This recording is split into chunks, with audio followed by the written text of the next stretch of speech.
Bienvenidos al primer episodio de Haz Arte y Punto, el podcast donde te ayudamos a crear, crecer y creer. El día de hoy tenemos a una invitada que tiene un camino muy interesante dentro del mundo audiovisual y que hoy en día, tras emigrar a Buenos Aires, desde Venezuela, trabaja como freelance creando contenido para marcas. Crisey Lugo estudió artes audiovisuales en Venezuela en el estado de Falcón, ganadora del premio a Mejor Tesis de Cine en el Festival Venezolano de Cine de Mérida por su cortometraje Yo sí viví.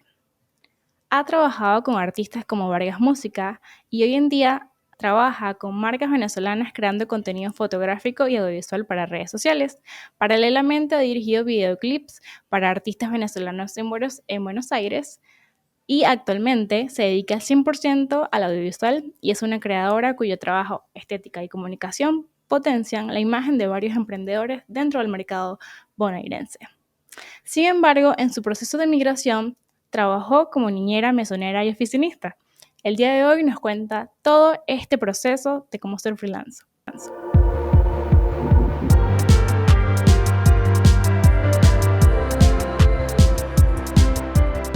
Bienvenida a Haz Arte y Punto, el podcast donde te ayudamos a creer, crecer y crear.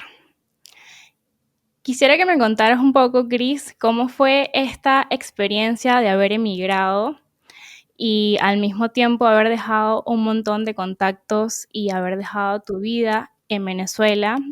Digamos que estabas empezando a salir al medio, a tener frutos y tuviste que dejarlo por una vida mejor, evidentemente, pero ¿cómo fue ese proceso emocionalmente y artísticamente? Bueno, a ver, fue un contraste bastante grande porque, como bien lo dijiste, estaba comenzando mi carrera en ese momento y yo realmente soy de Falcón. Para quienes no lo saben, es básicamente un estado muy tranquilo de Venezuela.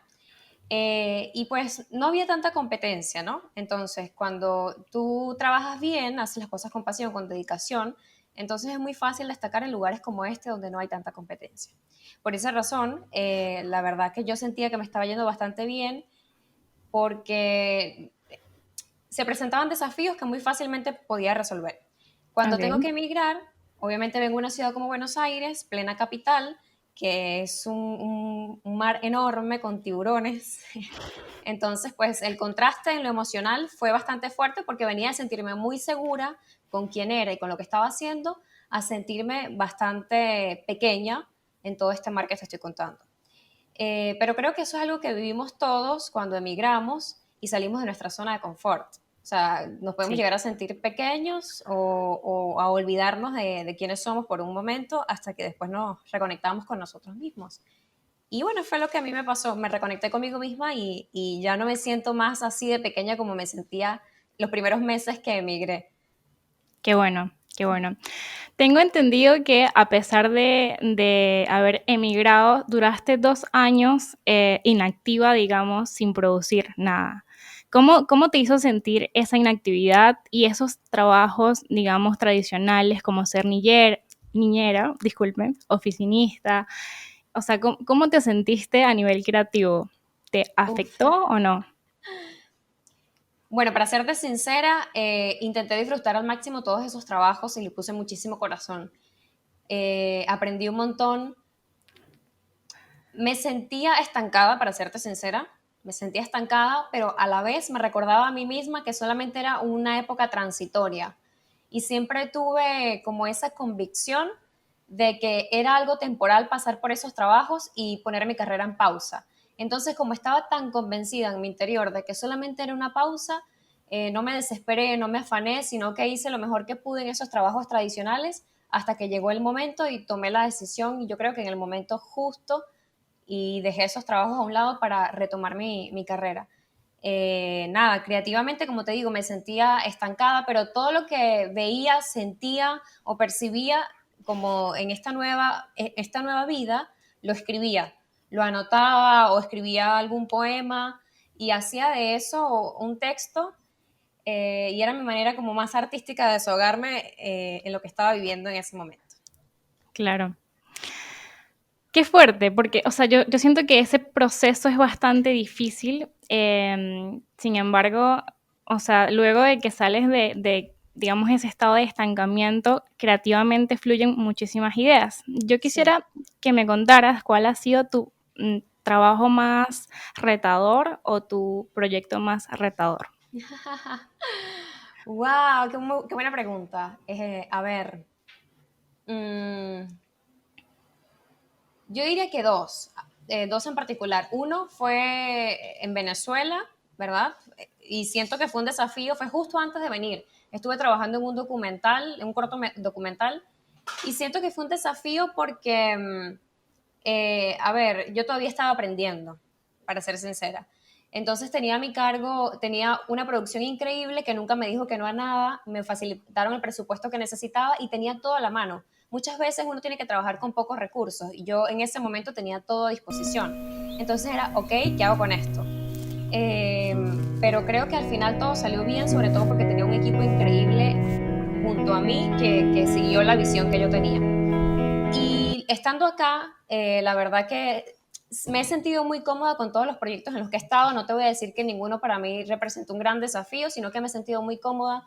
Pero hay uno en particular que en este momento en realidad está en producción, que es un videoclip y me desafía por un tema de que es un género con el que no he trabajado antes y es un tipo de historia con el que no he trabajado antes. Es bastante suspenso, eh, y sí, es una mezcla de drama y suspenso, entonces me desafía porque es mi primera vez trabajando en ese género en particular. Es como salir de la zona de confort, ¿verdad? Sí, sí, me genera un poquito de entusiasmo, de expectativa, como de cómo va a quedar esto, y a la vez un poquito de inseguridades que creo que es normal en realidad. Yo pienso que uno no tiene que luchar con esas inseguridades porque todos como artistas las llegamos a sentir. Y si las negamos, si no las aceptamos, si no las hacemos parte del proceso, entonces nos estamos mintiendo. Entonces, en este proyecto en particular he sentido como inseguridades, pero a la vez mucha adrenalina y me encanta esa fusión porque al final todo va a salir excelente. Qué bueno esa seguridad que manejas.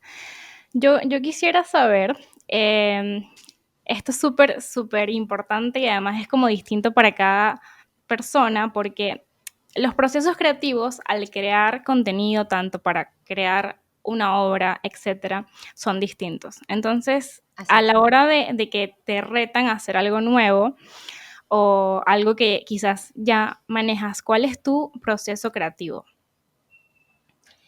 Bueno, en realidad mis procesos son distintos dependiendo, como tú lo dijiste, dependiendo del tipo de proyecto que tenga que abordar. Pero mayormente te diría que, a ver, por ahí leí, no recuerdo muy bien cómo dice la frase, pero es la que yo aplico, que básicamente en la inspiración te tiene que encontrar trabajando. Sé que hay personas que esperan sentirse inspiradas por alguna eventualidad de la vida, por alguna Sí. canción, por algún libro. Yo nunca espero sentirme inspirada. Yo realmente me siento a buscar la inspiración. Entonces lo que hago es, por ejemplo, informarme. Si lo que hago es informarme, es lo que más me funciona. Leer con respecto al tema que tengo que tratar. Por ejemplo, si es un videoclip, obviamente me sumerjo en la canción, pero sobre todo leo mucho sobre el asunto a tratar.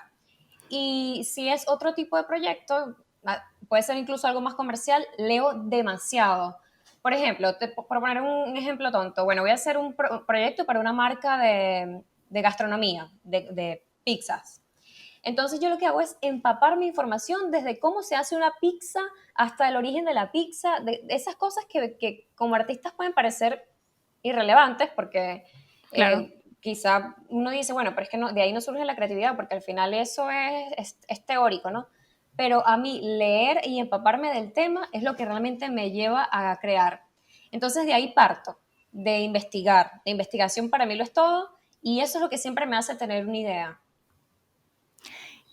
¿Utilizas el método de investigar como una herramienta para sentirte más segura contigo misma? O sea, para sentir que tienes el control sobre la situación. A ver, no me hace sentir que tengo el control y sobre todo porque en una carrera como la mía, pues Murphy está muy presente, y siempre todo lo que pueda salir mal va a salir mal. pero sí me hace entender mejor porque al final yo soy una servidora. Mi carrera está al servicio de los demás. A ver, cuando yo hago un video para una marca, yo estoy sirviéndole a esa marca, a la imagen de esa marca, a la historia de esa marca, o si por otro lado voy a hacer algo un poquito más, que es lo que me gusta, un poquito más artístico, un cortometraje, una historia ficcionada, al final también estoy sirviendo porque yo estoy comunicando un mensaje que va a llegar a alguien, así sea a una persona y que ese mensaje va a causar algo en su mente o en su corazón. Entonces, cuando yo me empapo de información, no siento que tengo el control, pero sí siento que puedo comunicar con más precisión lo que quiero comunicar y lo que a esa persona Claro, le va a servir o a esa marca le va a servir. claro. Qué interesante eso. No lo había visto desde ese punto de vista. ¿Qué, cómo, ¿Cómo sabes qué es lo que el cliente quiere y cómo aprendiste siendo freelance a saber qué cliente sí y qué cliente no? Porque como freelance nos llegan muchísimos clientes Sí. o quizás gente que quiere hacer muchas cosas, pero no lo tiene claro. Entonces, ¿cómo sabes con cuál sí y con cuál no según lo que has experimentado y según tu vibra emocional también, que eso influye bastante? Bueno, a ver, yo, para serte sincera, para mí todos los clientes es un sí. La única manera de que yo me cierre a trabajar con un cliente, eh, en realidad es por haber vivido una mala experiencia o por sentir que de alguna manera sea irrespetada como persona o como profesional. Pero de resto, con todos mis clientes o posibles clientes, yo estoy muy abierta y me encanta asesorarlos y acompañarlos en el proceso de descubrir qué es lo que quieren. Hay clientes que están muy claros con lo que quieren y hay otros que no tienen ni idea. Pero yo creo que la creatividad no está solamente en saber cómo hacer el video o cómo hacer la fotografía, sino en guiar al cliente en lo que realmente le conviene para su marca. Y a ver, es una cuestión muy subjetiva. No te podría decir como un ABC de cómo aprendí a hacerlo. Simplemente lo que hago es escuchar. Me encanta escuchar. Y yo creo que si tú eres una buena, o sea, un buen oyente, entonces también aprendes a comunicarte bien y aprendes a traducir eso en imágenes. Pero si tú no escuchas, no sabes escuchar, nunca vas a saber traducir eso en imágenes. Es- claro, totalmente. ¿Qué consideras que ha sido como tu principal virtud para lograr lo que has logrado? O sea, ¿qué cosas, digamos, realzas de ti que sabes que te han ayudado? Bueno, las preguntas cuando tengo que hablar de mí o de mi fortaleza me parecen tan lindas.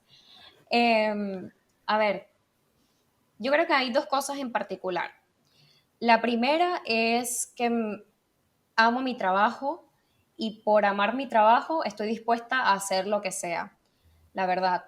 Importante. Estoy dispuesta, por ahí sé que hay personas que quizá no estén de acuerdo conmigo, pero estoy dispuesta a trabajar un lunes o trabajar un domingo, estoy dispuesta a trabajar temprano o trabajar tarde, a ceder, pero sobre todas las cosas también a entregarme. Es como amo mi trabajo y eso se ve en lo que hago. Y lo segundo es que es la atención al cliente. Creo que eso es lo que me diferencia.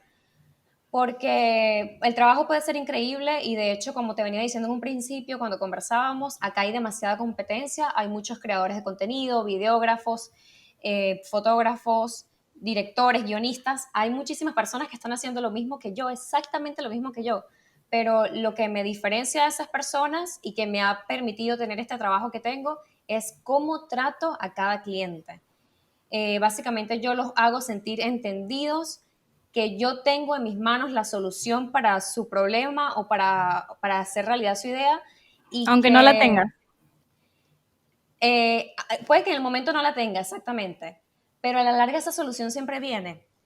Puede que en el momento la persona me esté contando su idea o me esté, quizá no tiene una idea, como veníamos diciendo, pero me esté hablando de su marca y en el momento yo puede ser que no tenga muy claro cómo vamos a trabajar. Pero al final siempre viene esa idea, viene esa como estrategia para trabajar con cada cliente.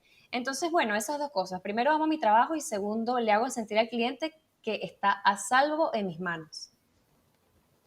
Wow. Eso Creo que la experiencia de haber trabajado también para otras personas, no necesariamente en el audiovisual, te ha dado ese plus, ¿no? De atender bien y saber gestionar esas cosas. Sí, y la vida misma, ¿sabes? Porque todos somos distintos. Hay personas que por ahí no les gusta el trato con los demás, pero yo me nutro muchísimo de la gente y creo que lo más importante en todo es la gente. La gente es lo que hace un país, la gente es lo que hace una película, la gente es lo que hace todo, lo que constituye una marca, la gente es todo. Entonces, como la gente es todo, y esa es mi manera de pensar, entonces me aboco a escucharlos y me aboco a entenderlos y a dar lo mejor que puedo para ellos. Ok. Ahora que tocamos este punto de la gente, ¿cuál es, co- qué es lo que consideras tú que es el elemento clave para tener un equipo de trabajo increíble? O sea, que fluya, que no haya discusiones, porque en este medio suelen haber bastantes Sí, un montón. inconvenientes y cosas que pasan. Entonces, ¿cómo has sabido resolver esas cosas siendo directora o siendo productora? Bueno, siempre he tenido a mi alrededor o he buscado intencionalmente tener a mi alrededor personas que sepan manejar su ego, personas que tengan respeto y amor por la jerarquía, porque no es lo mismo, a ver, hay dos estilos de trabajo que manejo. El trabajo que es para marcas, que muchas veces es un equipo pequeño, podemos ser 3 personas nada más, y a veces tengo este tipo de trabajos, perdón, como videoclips o un cortometraje, donde tienes que manejar un equipo muy grande. Entonces ahí pues te puede esperar cualquier sorpresa, pero Sí. siempre intencionalmente busco rodearme de personas que sepan manejar su ego, que no es fácil encontrar esas personas. No todos tienen que ser tus amigos, la verdad, pero con que sean personas que ya sepan respetar una jerarquía y que amen su trabajo tanto como yo, para mí es suficiente. Qué bueno. Quiero que me cuentes un poco esto que va a ser como una especie de guía, porque creo que todos como artistas nos gustaría vivir del arte nada más, vivir de lo que hacemos y de lo que Sí. amamos. Y creo que es una de las cosas más difíciles de lograr. A mí se me ha hecho bastante complejo. Pero sin embargo, tú lo pudiste lograr, afortunadamente. Entonces, cuéntame cómo ha sido eso, cómo lo lograste y qué te gustaría decirle a las personas que quieren lograr esto definitivamente, o sea, que quieren vivir de hacer arte, que ya sabemos que es bastante complejo, que tiene sus pros y sus contras, que no siempre es dinero seguro. Cuéntame eso. Bueno, sabes que cuando tomé la decisión de estudiar artes, eh, varias personas de mi familia, comenzando por mi madre, no estaban del todo de acuerdo porque tenían el miedo de que no pudiera vivir o sostenerme con eso. Pero por otra parte, Total. tuve la fortuna de que tengo un padre que me dijo que mientras tuviera vocación y mientras amara lo que hago, que iba a ser exitosa. Entonces yo decidí escuchar esas palabras porque muchas veces escuchamos las palabras necias y no escuchamos las palabras que nos edifican, ¿no? Entonces yo decidí escuchar eso, tomé la decisión y creo que para poder vivir de lo que uno ama tienes que plantearte una estrategia para comercializar tu talento, básicamente. Y también tienes que estar Ok. dispuesto y abierto a dejar de ser tan hippie, ¿no? Y que esto puede sonar fuerte, pero tienes que tener lo que amas hacer por una parte y lo que les funciona a las personas. En mi Sí, esto es tan caso, importante, súper sí, importante. en mi caso, por ejemplo, lo que yo amo hacer son historias ficcionadas, la verdad. Yo amo el documental, el cortometraje, el videoclip, pero por otro lado, lo que necesita la gente, me encanta. Ajá. Por otro lado, lo que necesita la gente, que me di cuenta estando acá, es vender, es mostrar sus negocios o mostrar sus carreras, mostrar sus locales. Entonces, bueno, yo estuve abierta a dejar perdón, a dejar de lado un poco, no solamente lo que a mí me gustaba, sino también aquello para lo que soy buena, sé hacer, que por ahí no me apasiona tanto, pero que me permite ser un puente para que la gente logre lo que necesita. Ok. Entonces, tomando en cuenta eso, de que uno tiene que estar dispuesto a flexibilizarse y no solamente hacer hippie, ay, lo que yo quiero hacer, sino también lo que puedes hacer. Yo creo que hay tres cosas básicas que tiene que hacer cualquier artista independientemente de su rubro. Esas tres cosas, en primer lugar, es lo más importante, parece tonto, pero es crear. O sea, mucha gente quiere comenzar, pero no tienen ni siquiera un portafolio. Entonces, Exacto. hay que crear, hay que tener un portafolio, hay que ofrecer trabajos incluso gratuitos al principio y hay que tener que mostrarle a la gente. Hay que estar en constante movimiento porque el movimiento genera movimiento. Y una cosa se conecta con la otra y un trabajo que haces te lleva a hacer otro, entonces siempre hay que estar haciendo algo. Y las Segundo, recomendaciones, ¿no? O sea, de la gente. exacto, Eso y es súper además importante. la gente siempre te va a recomendar, porque si te ven, si estás presente, la gente te va a recomendar. Si tú estás en tu casa y no sales por ahí a hacerle una foto a nadie, ni siquiera a tu amigo de gratis, entonces la gente, nadie te va a ver. Pero por ahí puedes parecer un ejemplo tan tonto, pero sales y le haces una foto en un parque a tu mejor amigo y otra persona te está viendo y te dice, yo necesito fotos. O sea, Sí. siempre hay alguien que te ve. Entonces hay que crear, hay que estar en movimiento. Segundo, hay que conectar con las personas, porque tú puedes crear mucho, pero si no haces networking, no le escribes a otros creadores, si no conectas con otras personas y no estás dispuesto también a ir a alguna reunión o a ser sociable, entonces tanto talento y tanto trabajo se puede quedar engavetado simplemente porque no tienen las capacidades de hablar con la gente. Y eso a veces es dificultoso para personas tímidas, eh, pero hay que intentarlo de verdad. Así sea tenemos la ventaja de las redes sociales y así sea por redes sociales hay que conectar con las personas. Y lo último, pues compartir el trabajo, porque, insisto, creas, conectas con personas, pero engavetas tu trabajo, entonces no va a pasar nada. Pero si tú compartes tu trabajo, lo promocionas, por ejemplo, en Instagram o en otras plataformas, y te guardas un pequeño porcentaje de tus ganancias para promocionarlo, para compartirlo, al final eso también te va a traer más clientes, te va a traer más posibilidades. Esas tres cosas creo que son indispensables para poder trabajar de lo que uno hace. Ok.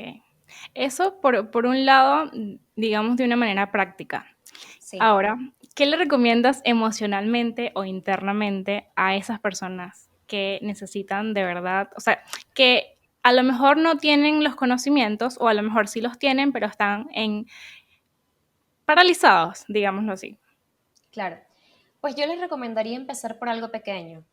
Creo que el grave error para las personas de nuestra edad, yo tengo 25 años y lo he vivido, es que somos muy ambiciosos, pero queremos todo rápido, porque estamos acostumbrados a la tecnología, a la inmediatez, entonces creemos que nuestros sueños se cumplan ya y empezar a trabajar ya de lo que queremos.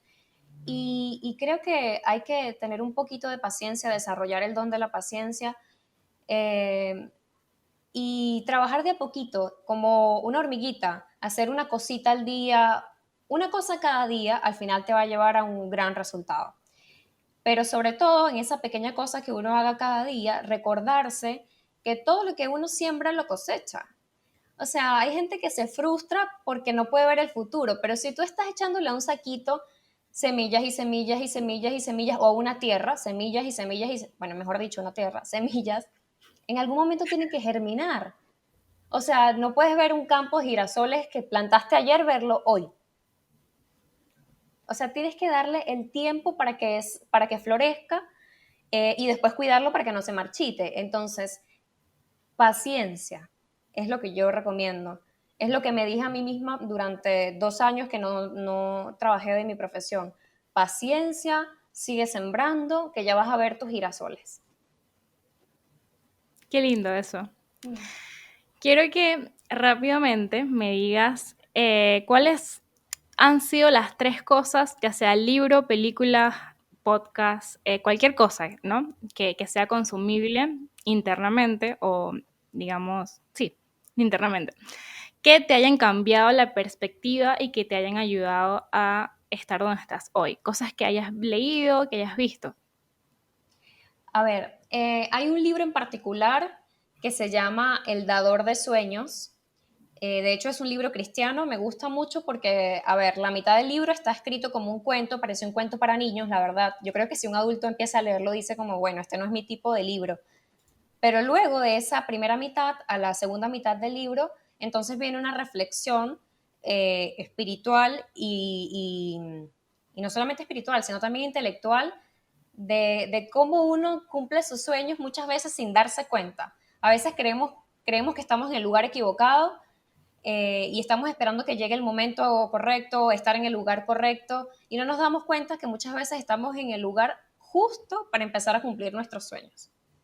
Entonces, ese libro a mí sí, me marcó, sobre todo porque cuando llegué acá a Buenos Aires yo no me sentí identificada con este país y los primeros 2 años, la verdad, sentía que jamás me iba a sentir parte, que estaba en una burbuja, que me quería ir, que no amaba esta tierra y que no entendía por qué estaba acá. Y ahora mi perspectiva es totalmente distinta y amo Buenos Aires y amo lo que estoy pudiendo hacer acá. Entonces, mi sueño se está cumpliendo en el lugar donde menos pensé. Entonces, Claro. ese libro es El dador de sueños. Ok, número uno. Y, a ver, ¿qué otra cosa? Hay una peli también muy inspiradora. No te puedo decir que marcó mi vida, pero sí me hizo reflexionar. Que es una peli que se llama El niño que domó el viento. No sé si la has visto. No, no lo he visto. Bueno, esta peli es basada en hechos reales y es de un chico que a pesar de que está en un país muy pobre y que no tiene educación, logra pues, aferrarse a libros y a la poca educación de la que tenía acceso y termina creando unos molinos de viento que ayudan a que su país pueda tener agua. Ay, es hermosa. Entonces, Lindo. básicamente sí, fue una historia basada en hechos reales que a mí, como te digo, me motivó bastante. Ok. ¿Y la tercera cosa? Y la tercera cosa, a ver, estoy pensando, buscando en mi mente alguna canción, pero no se me viene a la mente una canción. Hay un poema, sí, hay un poema, que es de Bukowski, que dice, ¿con qué quieres ser escritor? Y bueno, básicamente es un poema que en resumidas cuentas dice que si no sales rugiendo de tu alma, que no lo hagas, que a menos que no te conmueva las entrañas y que si tienes que consultarlo con los demás es porque no estás convencido, que no lo hagas. Entonces yo lo aplico a todo, no solamente, yo no soy escritora, pero a todo lo que voy a hacer, si no es algo que me sale de adentro, que me remueve todo el sistema, entonces no lo hago. Porque definitivamente creo que hay que vivir por pasión a todo lo que somos capaces de hacer. Entonces, si hay algo de lo que no estés convencido, o si hay algo de... Sí, hay algo que no te haga volverte loco, entonces ¿para qué? Ese poema a mí me inspira mucho. Ok. Muchísimas gracias por haber visitado nuestro podcast, nuestra pequeña guía para gente que quiera aprender a llevar todo esto que es la vida creativa, que no es nada fácil. Muchísimas gracias por estar acá. Gracias a ti, Ana. Me encantó.